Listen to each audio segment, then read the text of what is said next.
In this second um, video lecture, we will begin with a question. Heilbroner is now tackling the second chapter of his book, The World of Philosophers. And the question is, how does a society get people to do all the things that need to be done? Somebody has to grow food. Someone has to build houses. Someone has to mine materials. Some people have to transport the goods. Somebody has to become a teacher. Someone has to repair machines. And someone has to keep accounts. And in the modern society, thousands upon thousands of people have to perform highly specialized jobs that most of us barely understand. So here might be the strange part. Nobody actually assigns these jobs. Nobody tells you what you must become. Nobody is standing over you with a whip, telling you to become an engineer, telling you to become anybody. Nobody necessarily expects you to follow, for example, your uh, father's occupation, your mother's occupation. Instead, in modern society, you are free to pursue your own interests. So the puzzle is, why doesn't the whole thing fall apart? That's our first puzzle. Which brings us to the second one, the second question. We often talk as though the desire for profit was simply always part of human nature. People want more money, people want more wealth, people want to improve their material position. So perhaps this is just how human beings have always behaved. But Heilbroner asks us to imagine a world in which that assumption would have seemed strange. A merchant makes a profit, and a minister condemns him for greed. A guild regulates exactly how cloth should be produced. This is the world before modernity, okay, where the profit motive is treated as though it can bring you to hell. Right? So pursuit of money for its own sake before the modern world is was treated as, we might call it avarice, pure greed. And when you try to innovate, for example, in the products that you produce, um, you have to follow a long list of tasks to do, particularly asking for permission from the village elders so that you can be allowed to just modify your product even for a bit. It's the regulation by guilds of production. In that world, somebody inherits a fortune and decides that running the family business sounds like too much trouble. So, yeah, if that person is a man of this age, it's a modern man, he most likely would have just taken on the family business because it's already making their family a fortune. But yeah, he thought that running that business would just give him too much to do. So he decides not to inherit family business. So the second and related puzzle is, um, if the profit motive is natural, like the assumption earlier, why did it take so long for entire societies to organize themselves around it? It's a very recent part of our history that pursuit of money for its own sake became widely accepted.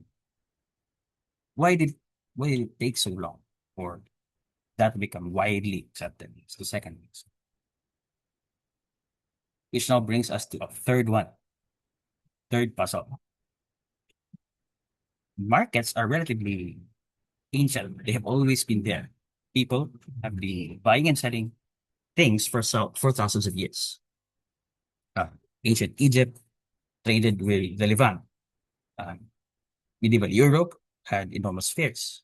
Merchants had always traveled across continents. So why did Heilbroner insist that having markets is not the same thing as having a market system? Okay? What's the difference between having markets and having a market system?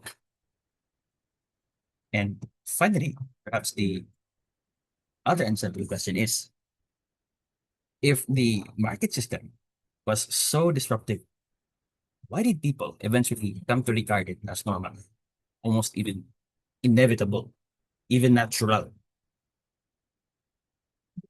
These questions are the very questions that I want you to carry with you in this brief lecture as you read the second chapter.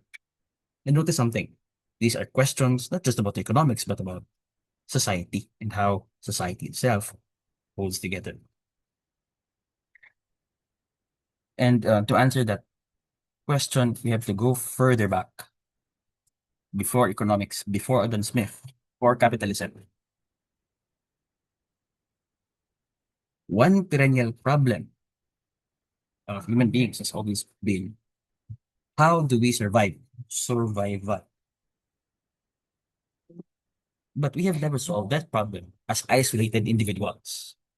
Human survival is collective. It had always been collective. But the collective nature of human survival in itself creates another problem, because that means to survive, we need to cooperate.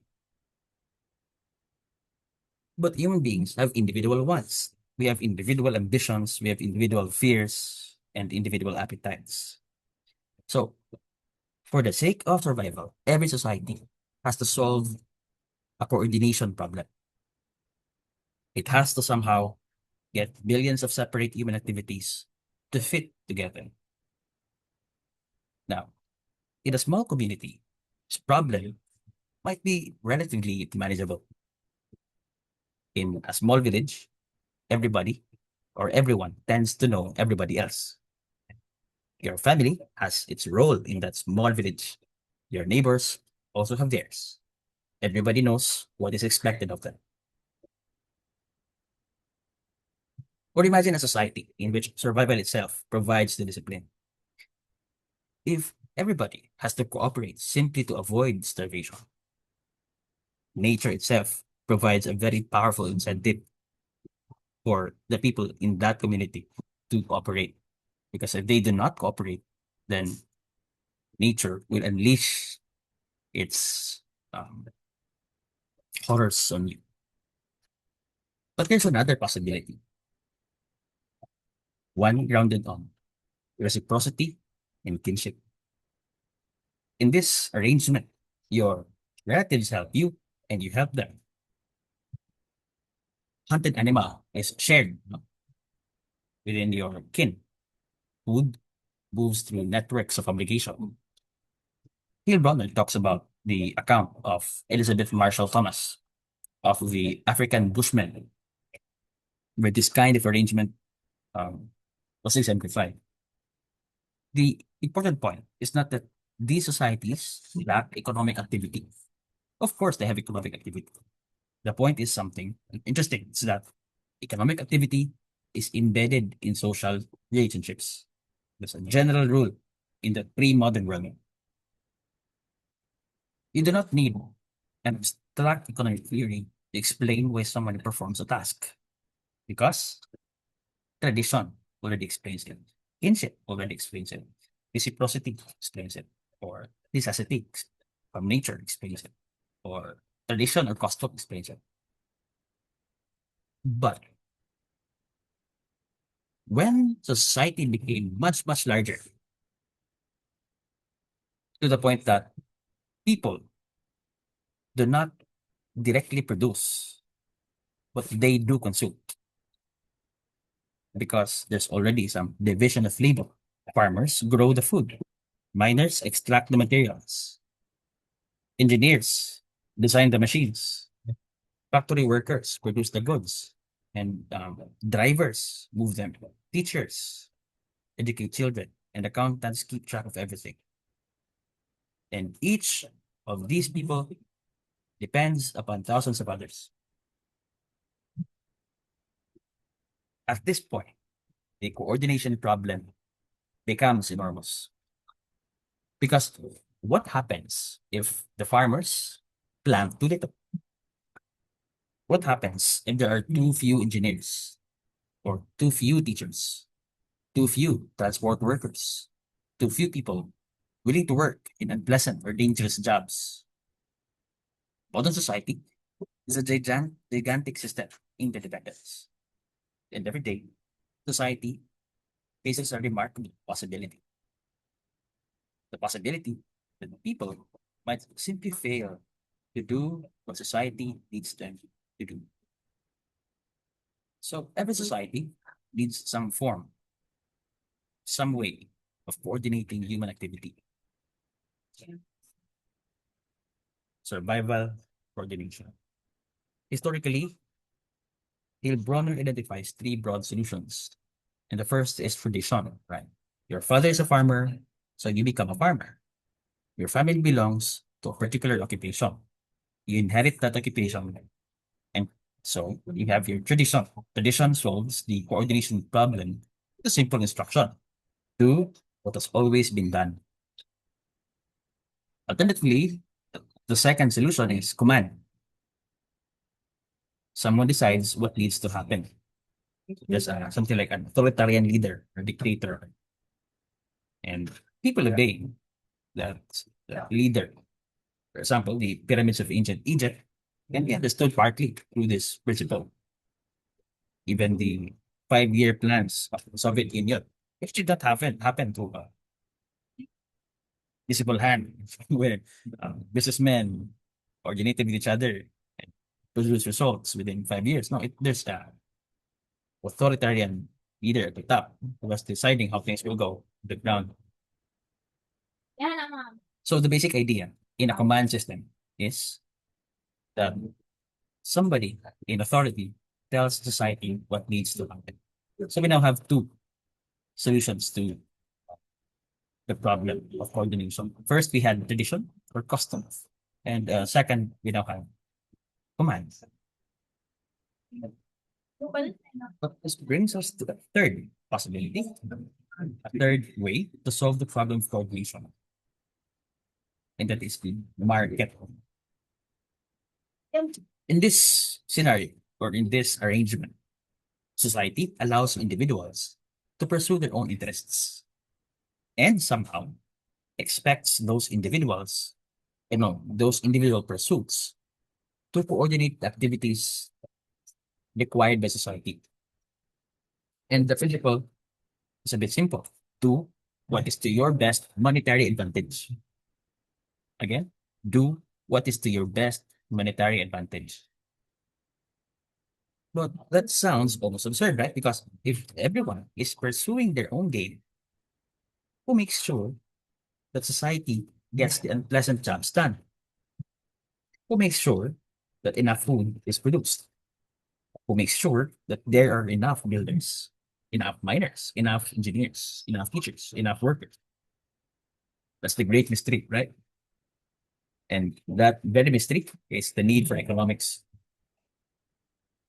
Because unlike tradition, the first solution to the coordination problem and command, the second solution to the economic problem, no, the coordination problem. The third solution, the market, hides its coordinating mechanism. So they hid it.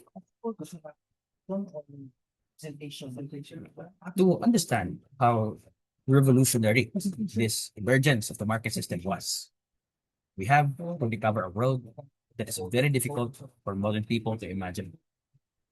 Let's go back to France in the year 1305. There is a fair. Merchants have arrived with iron guards and colorful tents. There are silks, perfumes, spices, hides, furs. The goods have traveled from the Levant, Scandinavia, and nearby regions. At first glance, this looks remarkably commercial. However, if we look a bit closer, we can see the accounting was still primitive.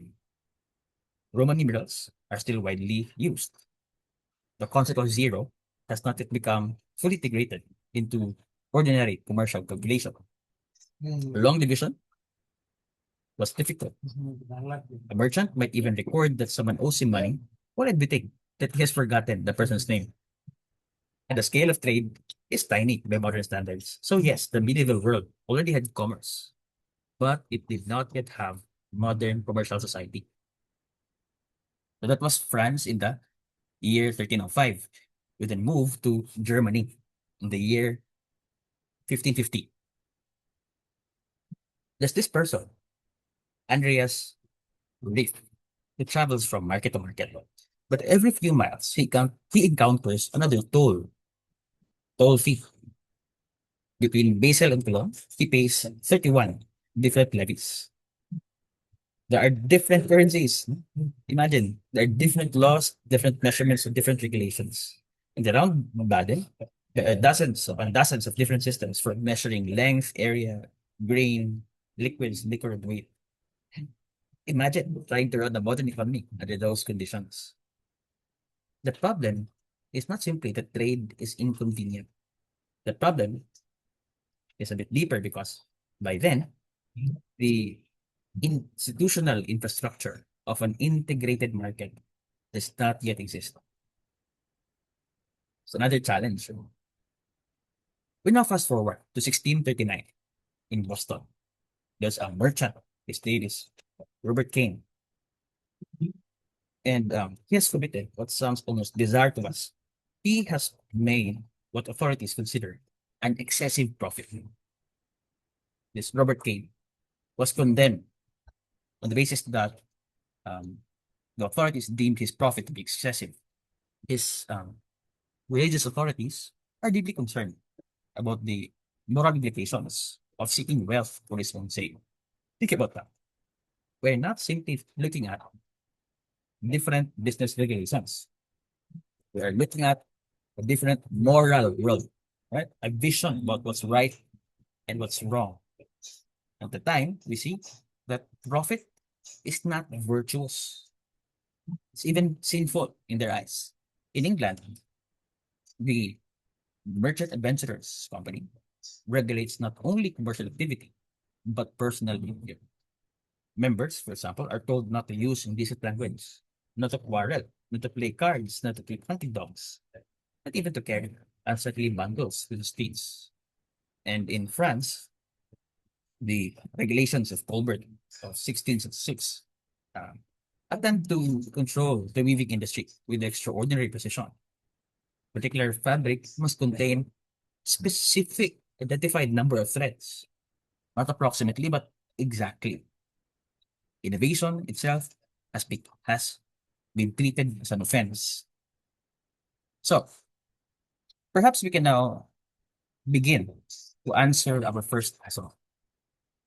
The medieval and early modern economy did not need economists in the modern sense. Why? Because economic activity was not yet separated from the rest of social life.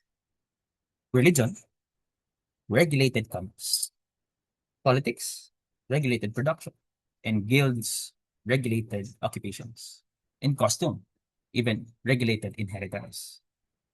The economy was not yet a separate machine. The economy was still embedded in society. It was still hidden from view. Then, um, yeah, the meta observation really is that at the time, profit was not yet a way of life. We can therefore now turn to the second puzzle, which is that wasn't the profit motive, meaning the desire to earn profit in and of itself, always there already? Is it not a natural part of human nature to pursue or to want profit? As people always wanted wealth. There were already merchants, there were already traders, speculators, adventurers,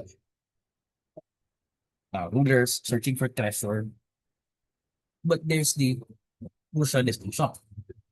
Some people wanting wealth is not the same thing as an entire society being organized around the pursuit of gain. See the subtle distinction there. The Phoenicians have always traded. Roman speculators have pursued fortunes, and Venetian merchants accumulated wealth.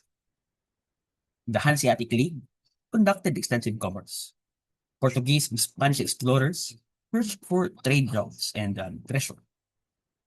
But none of this yet amounts to a society in which continual economic gain becomes the normalizing principle of everyday life. Consider the Fuggers. The Fuggers were an extraordinarily wealthy German banking family in the 16th century. They owned mines, they possessed trade concessions, they had enormous financial power. Their credit could exceed that of kings and emperors whose wires they helped finance. And yet, when Anton Fugger died, his potential heirs did not exactly fight over the opportunity to control his enormous financial empire. One essentially said he already had too much to do, and another preferred to live quietly. Another simply was not interested. Imagine that today. You inherit a vast financial empire and you say, no, thank you. Sounds exhausting. Right. So, the point raised by Heilbroner is not that people in the past were somehow less greedy. The point is that wealth did not yet have the same cultural meaning. For much of medieval society, the purpose of life was not to continually improve one's economic position. Life was then understood within a religious and social order. You inherited the structure, and you lived within it. You maintained it, and you expected your children to inherit it. Even the meaning of work was so different. Work back then was not necessarily understood as a means toward ever expanding consumption. Instead, work was just a way of life. That's why the phrase, quote, making a living is historically interesting because it sounds completely natural to us. But think about what this assumes. It assumes that work is an economic activity performed for money, right? And that money is then used to acquire the things necessary or desirable for life. This brings to our attention the fact that work and life is itself historically produced, meaning the separation between work and life is historically produced. It was not always separated. The two were always separated. This brings us to our third puzzle, which is that markets, yes, are already in the tablets of Tel El Amarna. They could trade between Egypt and the Levant around 14,000 BC. Now, 1400 BC. Medieval fairs, their bustling centers of exchange, and people have traded for thousands of years. But a market system is something fundamentally different. Market is a mechanism for exchanging goods. Market system is a mechanism through which society organizes production and distribution. And notice the subtle distinction there because if you imagine a medieval fair, one merchant sells cloth, another buys spices, people exchange goods, fine. But the fair does not necessarily determine the entire structure of social production. Farmers do not necessarily decide what to grow by looking at market prices. Peasants remain tied to these things. Guilds regulate the artisans. Land is inherited through social structures. Occupations are inherited or regulated. Production is governed by custom, obligation, status, and authority. So, yes, the market exists, but it does not rule. Again, the market exists, but it does not rule. Okay? It's really the core of the distinction. The market system requires three things to become abstract economic categories: land, labor, and capital. When we speak of land, that's not simply the soil. Labor, that's not simply human beings. And capital is not simply the tools. What we need for a market system is that land, labor, and capital become things that can be bought, sold, rented, hired, and invested. And it's a totally different type of social arrangement than just from than just the arrangement in the medieval world where yes, markets existed, but the market did not yet decide. It did not yet uh, decide. It did not yet do anything. Something else had been the agent social arrangements. It's the crucial distinction. Now this brings us to the question of how did land, labor, and capital become economic things? Therefore, ushering in the emergence of the market system. Let's start with land. Medieval Europe had enormous amounts of land, but land was not generally treated as a freely tradable property, and the state was not merely a piece of property with a price. It was connected to status. It was connected to inheritance, political authority, military obligation, and social identity. For a medieval nobleman, selling ancestral land could become almost unthinkable. Land was embedded in society. It's land. Now, let's proceed with labor. Today we casually use the phrase the labor market, right? But take a step back and take notice of what that phrase, the labor market, assumes. The phrase assumes that human beings can sell their capacity to work to whoever offers the best terms, to the highest bidder. But that was not the normal arrangement of medieval society. Back then, a serf was tied to an estate. An apprentice entered into a structured relationship with a master. Guilds, regulated wages, working hours, training, techniques, and the number of people allowed to practice a craft. In the medieval world, this was not competitive labor market. It was a system of socially regulated obligations. So we've talked about how the land and labor slowly became economic things. So proceed with the final one, capital. Now, private wealth have long existed. It has pre-existed the modern world. However, wealth was not automatically expected to be aggressively reinvested into new production. Usually, the guiding principle was something like safety first. In fact, guild regulations usually discouraged advertising or marketing. They would discourage innovation. They discouraged large scale production, leveraging the economies of scale, right? For example, in the 16th century in England, there was this large wonder workshop containing hundreds of looms, which was outlawed because the concentration of production and wealth was considered dangerous.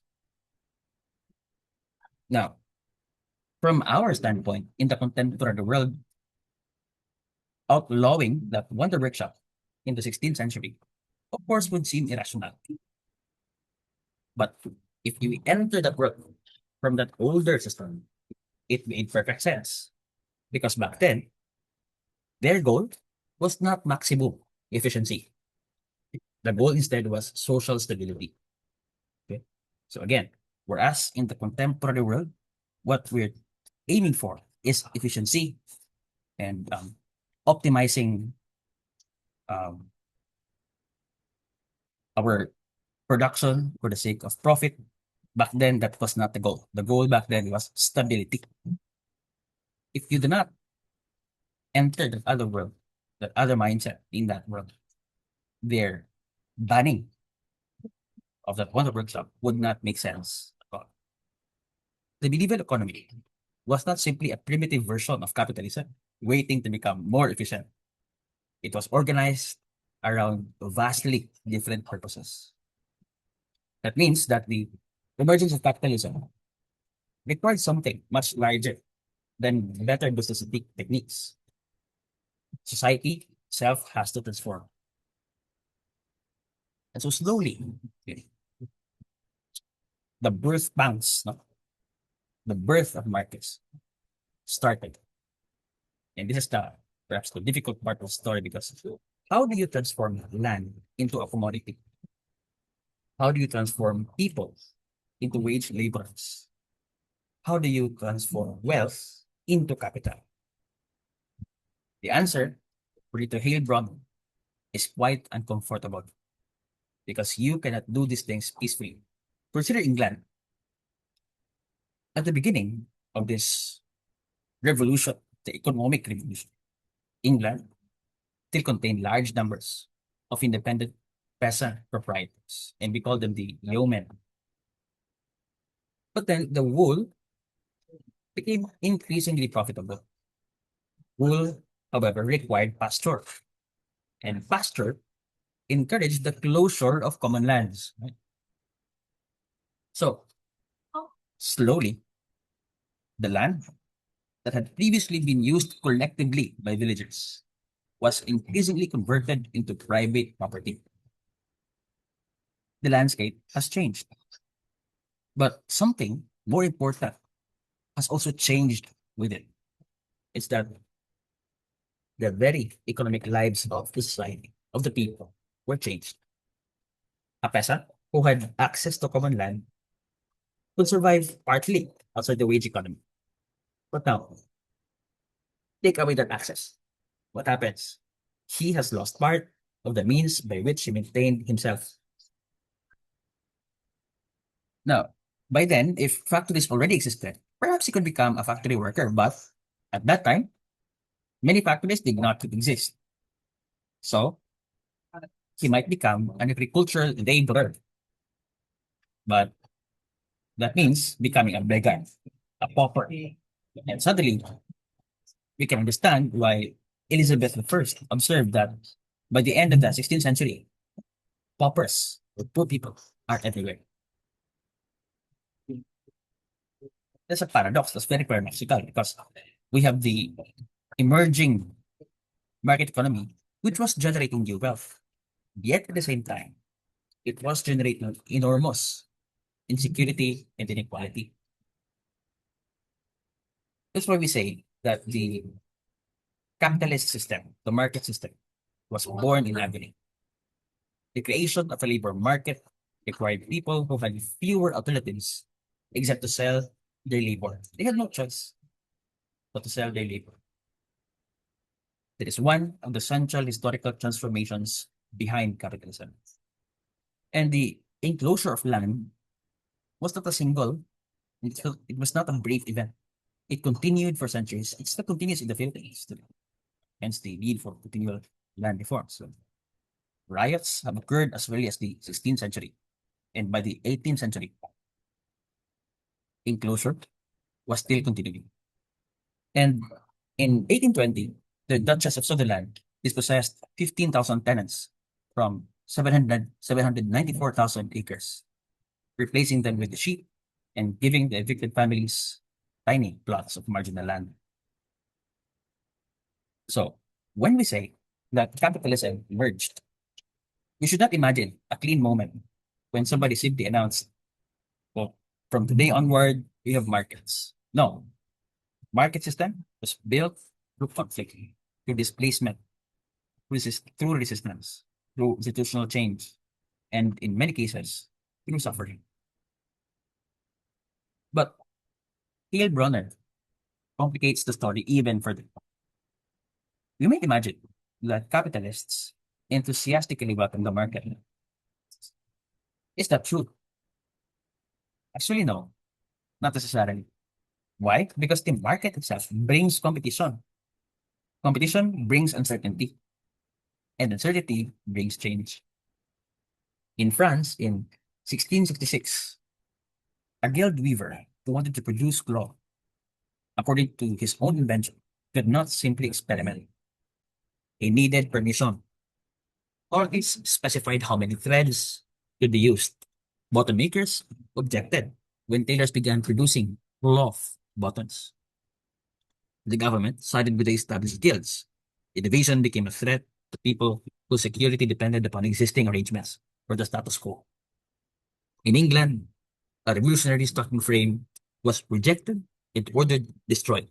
In France, imported calicos threatened established producers. The resistance became so violent that thousands of people have been killed.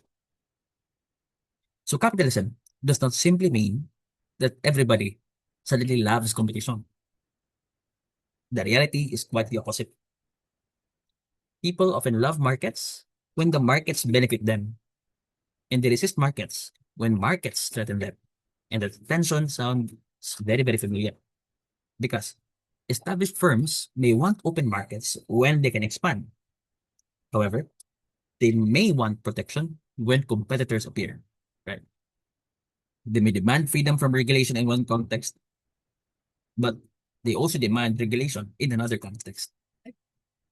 So the transition to capitalism was not simply old people versus entrepreneurs. It was way, way messier. The old world existed inside the new world.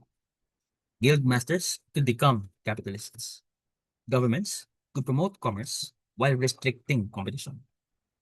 Merchants could demand freedom while seeking privileges.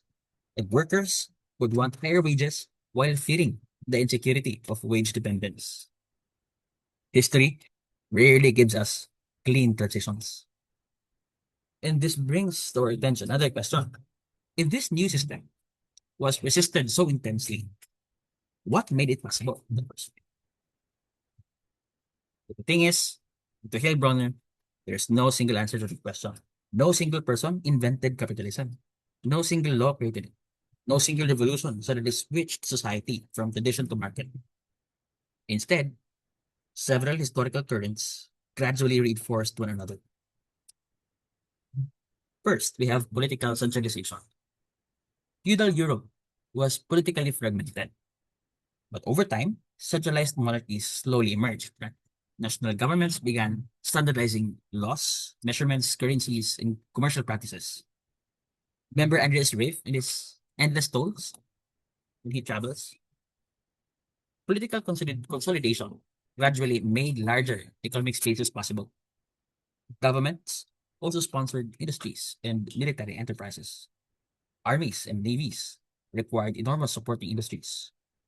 Political centralization therefore helped create larger economic markets. Second, exploration and overseas expansion.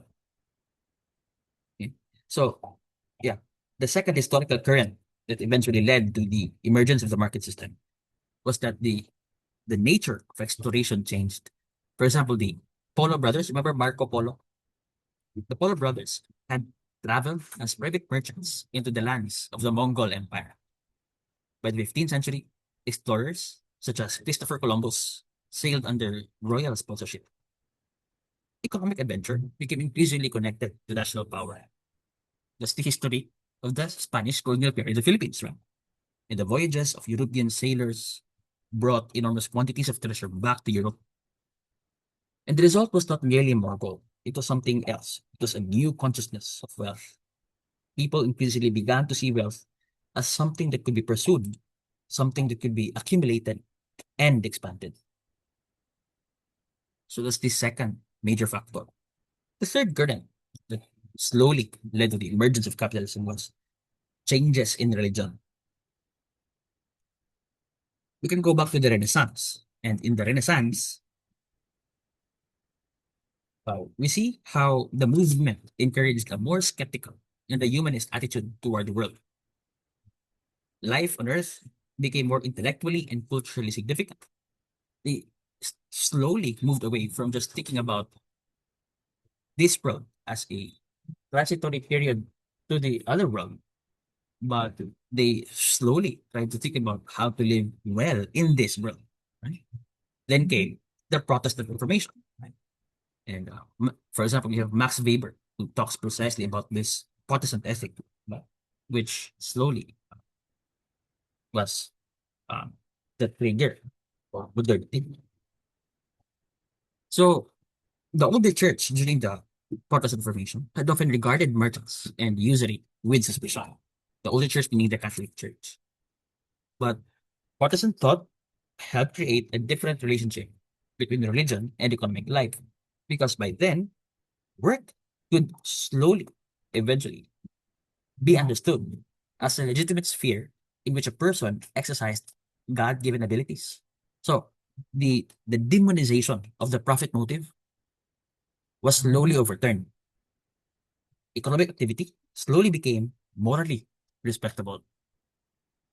This is a radical shift, diba, in consciousness, because once profit is no longer automatically sinful, an entire range of economic behavior becomes possible. We can therefore say that the transformation was moral before it became theoretical and institutional. The fourth turning was that towns and commerce slowly grew. The medieval world was not simply stagnant. Over the centuries, feudal Europe produced roughly 1,000 towns.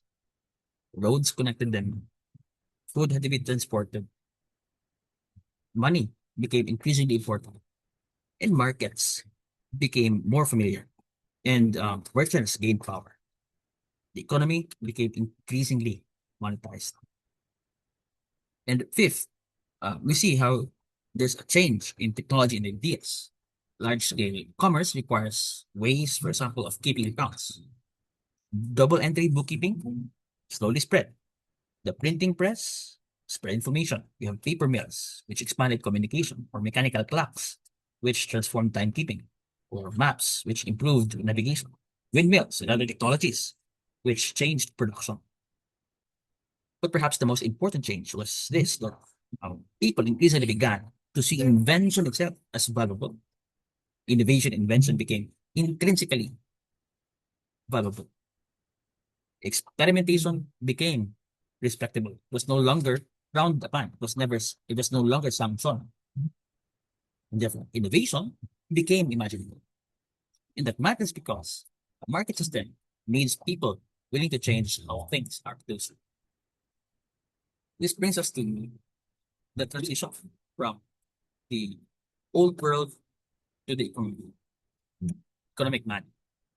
By around the 1700s, the transformation had gone far enough for something remarkable to happen.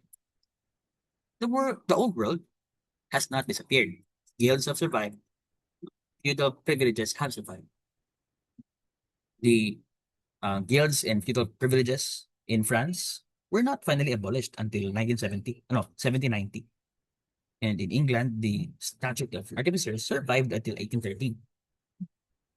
But the intellectual atmosphere was slowly changing. Statements that once would have sounded morally strange began to sound almost self-evident. For example, gain is the center of the circle of commerce. Um, or, for example, every man is naturally covetous of lucre. And gradually, a new figure appeared in the imagination, and that new figure is the economic man. This was the hypothetical person who calculated material advantage. He chooses occupations according to income. He buys according to price. He invents according to expected returns. He responds to incentives. The basis for his decisions was no longer quality, it was no longer costume, it was no longer religion or, yeah, uh, inheritance. It was what was most economically optimal.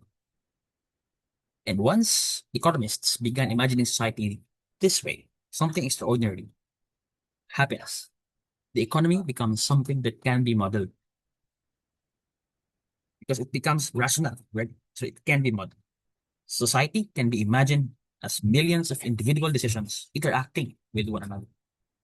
That's a huge intellectual transformation because the economy has become an object or subject matter of systematic thought. And perhaps nothing demonstrates this transformation better than the financial mania surrounding John Law's Mississippi Company in France in 1718. The company promised extraordinary wealth. People rushed to buy shares. Crowds bought industries for the opportunity. Fortunes appeared overnight. A hotel waiter reportedly accumulated 30 million livres. Eventually, however, the whole structure collapsed, and the government staged an almost absurd spectacle in an attempt to maintain confidence. Beggars were gathered. They were given picks and shovels, and they were marched through Paris as though they were departing to mine the riches of America. It was spectacular, it was fraudulent, and yet it reveals something profound. Remember the Fuggers. A generation earlier, enormously wealthy heirs could look at the financial empire and say, no, I'd rather live quietly. Right? But now, people were fighting in the streets for speculative fortunes. And this is just a change in behavior. Right? It's a change in the social imagination. It's a change in the consciousness. People at the time, people had begun to imagine themselves as economic actors. People increasingly imagined that money could transform their lives. The market was no longer merely something that society contained. The market became a way of imagining society itself. So we're now to the end of this lecture, this long, long lecture. We can finally understand why economists appear precisely when they did. The market system creates an intellectual problem that earlier systems could largely conceal. If a king's orders, if a king orders the tasks of society, we can ask whether the king is wise or just, or if traditions determine occupations, we can ask whether the tradition is good or oppressive. But we do not necessarily need to explain how billions of independent economic decisions coordinate. The market is different. The market creates a society in which people pursue their own interests. So eventually, somebody has to ask, why does this work? And then an even more important question is, does it actually work? These questions produced competing economic philosophies. The mercantilists saw national wealth largely through gold, trade, and national power. Exploration, armadas, the Spanish Armada, colonial expansion, trade, all could be interpreted through this vision. Thomas Mann argued that England should sell more to foreigners than it bought from them in order to increase its treasure. But then another question emerged. If commerce creates wealth, how exactly does it do that? What makes one nation prosperous? What should governments encourage? What should they restrict? And what should happen to the poor? These questions would eventually lead us to the classical economists. And here, the new market philosophy becomes uncomfortable because suppose workers receive higher wages. Will they work harder? Perhaps not. Sir William Petty observed that people accustomed to working merely for subsistence might respond to higher wages by taking more leisure. And that creates a problem because the market economy depends upon wage labor. But wage laborers may not always respond to incentives in the way employers expect. And some 18th century thinkers reach an even darker conclusion, which is that, for example, Bernard Mandeville, who has influenced Adam Smith, Mandeville arguing that a prosperous society might require large numbers of people that remain poor and poorly educated. Why is it the case? Because if the poor become too prosperous, according to Mandeville, they might refuse unpleasant work or demand higher wages. So the new economic order produced a disturbing question, which is that how do you create wealth in a society that depends upon workers who are themselves poor and thus have to just accept the labor that is available to them, have no choice? And that question should bother us because it reminds us that economics is never simply about prices and numbers. Economics is also about power. Economics is about class. It's about poverty and whose interests count. The market system created prosperity, but it also created contradictions. And those contradictions demanded explanation. And at this point, Heilbroner introduces one of the most important ideas in the history of economic thought. And we call that, and this idea is the idea of visions. Because economists develop formal theories. Yes, but before that, they already have some idea of what society fundamentally is. And a vision tells you what to notice. It tells you what seems important, and it can make some relationships visible while leaving others in the background. Take, for example, Thomas Hobbes. His book Leviathan, published in 1651, presents an enormous figure towering over a peaceful landscape. The figure is a sovereign. Its body is made from countless individual human beings. And the central question of Thomas Hobbes was political. How can society prevent human beings from descending into violent disorder? And his answer is strong authority. That's the political vision of Hobbes. But mercantilists offer a different vision. Their focus is on national wealth. They say it's trade, commerce, state power. The nation becomes the central economic actor. While others now have another vision. Others focus on culture, others focus on merchants, others focus on labor, others on poverty. And because thinkers begin with different visions, they can look at the same society and see completely different things. What appears to them as relevant differs according to their vision. One sees trade as the engine of prosperity. Another sees traders as the parasites. One sees poverty as a necessary source of labor discipline. Another sees poverty as a social evil. One thinks national wealth requires selling more abroad, and another thinks a nation can benefit from importing. These disagreements are not merely about data.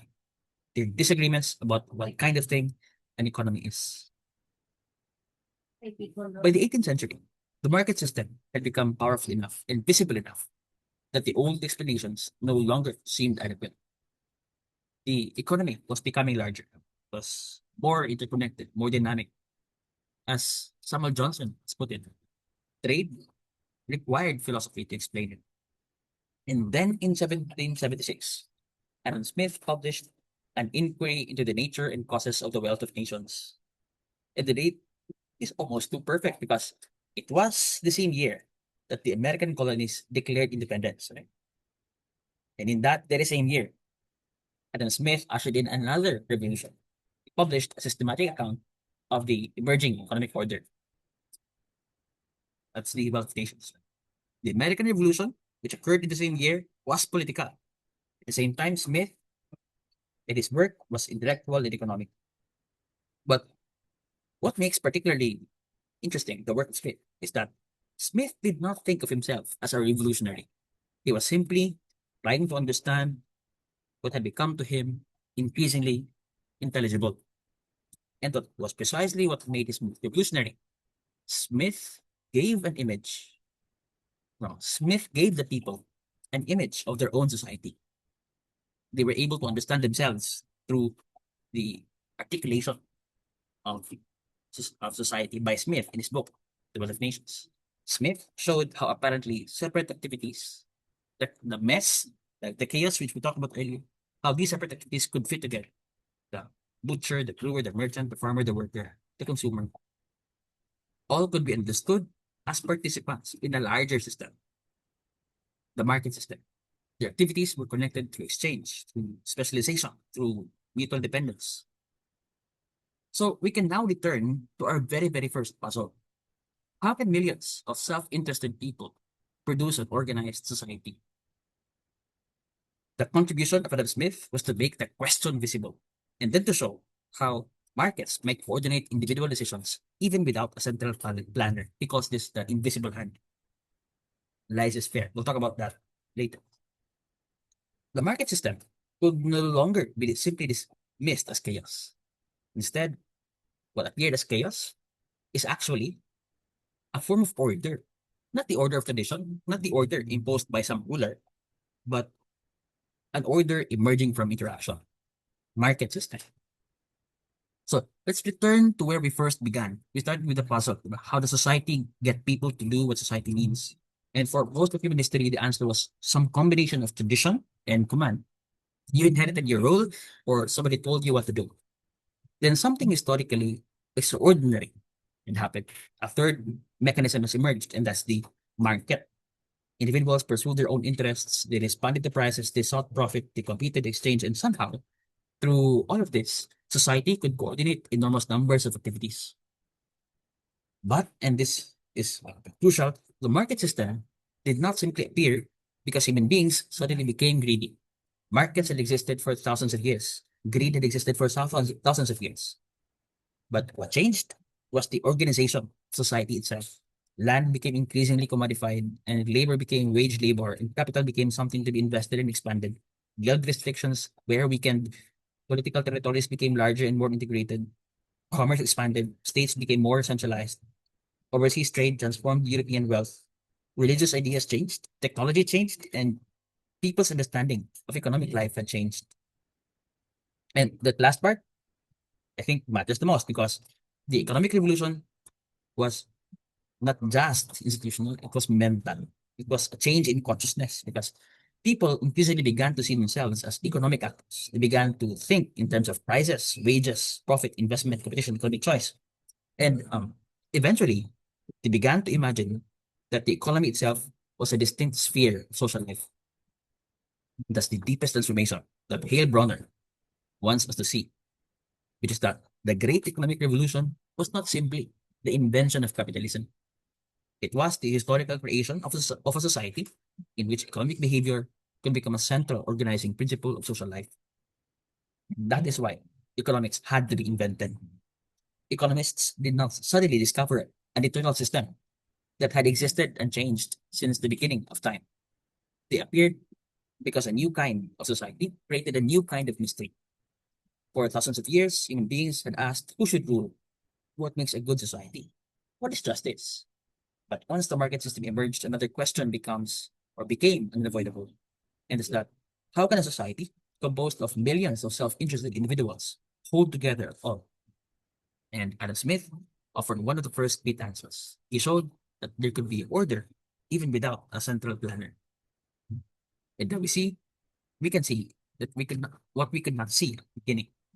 The world that seems completely natural to us, wages, process, competition, investment, blah, blah, blah, is not simply the way that human beings have always lived. It was not natural. Instead, it was made. It was historical. It emerged gradually, even violently, creatively, and uncertainly. The market had to be created. And once it was created, somebody had to explain it. And that's where the economists enter the story. This brings us to the end of this very, very long lecture. So, leading to the next problem, the question. The next problem, which we'll tackle in the next lecture, is if the market can coordinate society, what exactly are its laws? And what happens when those laws produce not harmony, but conflict? Wow. And for that, you will have to read the next reading material, the next chapter.